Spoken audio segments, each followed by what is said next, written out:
Gli applausi del Consiglio regionale sono per Enrico Vanzini, l'ultimo sopravvissuto italiano al campo di sterminio di Dachau, scampato per puro caso al plotone di esecuzione. Della sua esperienza ha cominciato a parlare soltanto nel 2005, dopo un silenzio durato 60 anni.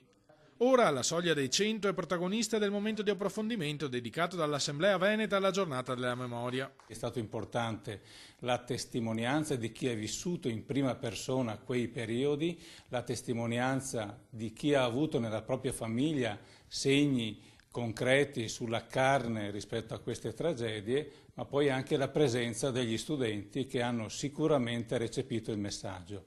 A loro, insieme alle istituzioni, affidiamo questo compito. L'antisemitismo ha oggi un peso drammatico, evidenzia il vicepresidente del Consiglio Bruno Pigozzo.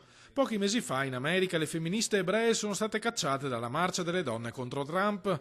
La Malesia ha impedito agli atleti israeliani di partecipare alle Paralimpiadi. Ai campioni del mondo di windsurf israeliani è stato negato l'accesso alle gare in Oman.